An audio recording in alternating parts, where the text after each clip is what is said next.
یہ کہانی صرف تفریح اور ہارر سٹوری ٹیلنگ کے لیے بنائی گئی ہے۔ اس میں شامل تمام کردار، نام اور واقعات فرضی ہیں۔ کچھ عناصر حقیقی واقعات یا لوک کہانیوں سے متاثر ہو سکتے ہیں، لیکن انہیں ڈرامائی انداز میں پیش کیا گیا ہے۔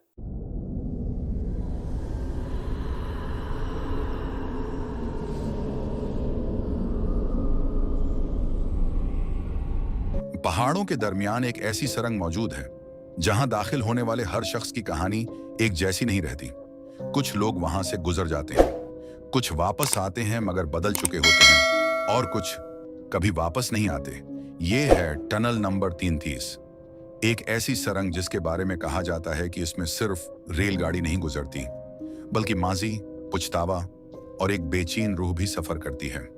احمد کا سفر، یہ واقعہ ایک عام مسافر احمد کے ساتھ پیش آیا۔ احمد ایک کاروباری سفر سے واپس لوٹ رہا تھا۔ اسے جلدی گھر پہنچنا تھا کیونکہ اگلے دن اس کی بیٹی کی سالگرہ تھی۔ اس نے رات کی ٹرین پکڑی جو پہاڑی راستے سے گزر کر نیچے میدانوں کی طرف جا رہی تھی۔ سردی شدید تھی، کھڑکیوں پر دھند جم چکی تھی، ٹرین کے اندر ہلکی روشنی تھی اور زیادہ تر مسافر خاموش بیٹھے تھے۔ احمد کے سامنے ایک بوڑھی عورت بیٹھی تھی جو مسلسل تسبیح پڑھ رہی تھی۔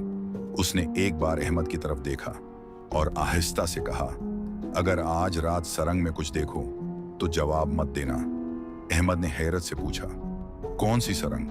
عورت نے صرف ایک لفظ کہا، 33۔ پہلا خوف رات تقریباً 11:47 ہو چکی تھی۔ ٹرین کی رفتار اچانک کم ہو گئی، پھر ایک جھٹکے سے رکھی۔ تمام مسافر چونک گئے۔ چند لمحوں بعد اناؤنسمنٹ ہوئی، تکنیکی خرابی کی وجہ سے چند منٹ تاخیر ہوگی۔ احمد نے باہر دیکھا۔ سامنے سیاہ اندھیرے میں ایک بہت بڑی سرنگ کھڑی تھی۔ اس کے اوپر زنگالود تختی لگی تھی۔ Tunnel number 33۔ احمد کے دل میں ایک عجیب سا بوجھ محسوس ہوا۔ سرنگ سے آتی آواز خاموشی میں اچانک ایک آواز ابھری، ٹیپ ٹیپ ٹیپ، جیسے کوئی پتھر پر جوتے مار رہا ہو۔ پھر آواز تیز ہو گئی۔ ایک نوجوان مسافر بولا، کوئی اندر چل رہا ہے۔ ایک اور نے کہا، یہاں تو کوئی نہیں ہونا چاہیے۔ بوڑھی عورت نے فوراً اپنی آنکھیں بند کر لیں۔ دروازہ خود بخود کھلنا، اچانک ڈبے کا دروازہ خود بخود کھل گیا۔ ٹھنڈی ہوا اندر آئی۔ تمام مسافر خوف سے پیچھے ہٹ گئے، اور پھر سرنگ کے اندر سے ایک آدمی باہر آتا دکھائی دیا۔ وہ لمبا تھا، پرانے زمانے کا کوٹ پہنے ہوئے۔ اس کا چہرہ دھند میں چھپا تھا۔ وہ آہستہ آہستہ چلتا ہوا ٹرین کے قریب آیا اور پھر غائب ہو گیا۔ ٹرین کا سرنگ میں داخل ہونا، ڈرائیور نے بغیر اعلان کے ٹرین چلا دی۔ ٹرین سیدھی سرنگ میں داخل ہو گئی۔ جیسے ہی وہ اندر پہنچی، تمام روشنیاں بند ہو گئیں۔ صرف سرنگ کی نمی بھری دیواروں کی جھلک باقی تھی۔ وقت رک گیا۔ احمد نے اپنی گھڑی دیکھی، 11:61 چند منٹ بعد دوبارہ دیکھی، 11:61 پھر کچھ دیر بعد، اب بھی 11:61 اس کے ماتھے پر پسینہ آ گیا۔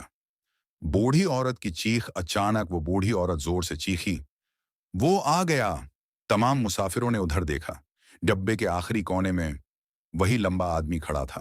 اب اس کا چہرہ نظر آ رہا تھا، پیلا، مردہ، آنکھیں خالی اور ہونٹوں پر عجیب سی مسکراہٹ۔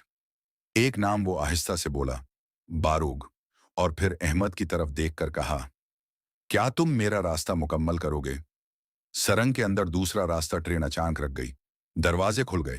باہر سرنگ نہیں تھی، بلکہ ایک پرانا پلیٹ فارم، زنگ آلود لالٹینیں، خالی بنچ اور دھند۔ بورڈ پر لکھا تھا، باروگ 1903۔ احمد سمجھ گیا، وہ ماضی میں آ چکے ہیں۔ کھوئے ہوئے مسافر پلیٹ فارم پر کئی لوگ کھڑے تھے، پرانے لباس میں، خاموش، ان کے چہرے دھندلے تھے۔ ایک شخص احمد کے قریب آیا اور سرگوشی کی، ہم سب یہاں پھنس گئے تھے۔ سرنگ کا راز احمد کو ایک پرانی ڈائری دی گئی۔ اس میں لکھا تھا، غلطی میری تھی، مگر سزا بہت بڑی ملی۔ جب تک کوئی میرا اعتراف دنیا تک نہیں پہنچائے گا، میں آزاد نہیں ہوں گا۔ یہ کرنل باروگ کی تحریر تھی۔ آخری آزمائش۔ اچانک پورا پلیٹ فارم لرزنے لگا۔ وہی سایہ دار آدمی دوبارہ ظاہر ہوا۔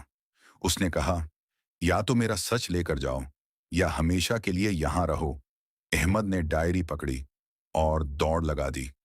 واپسی۔ اچانک وہ دوبارہ اپنی سیٹ پر تھا۔ ٹرین سرنگ سے باہر نکل رہی تھی۔ روشنی واپس آ چکی تھی۔ مسافر حیران بیٹھے تھے، لیکن بوڑھی عورت غائب تھی۔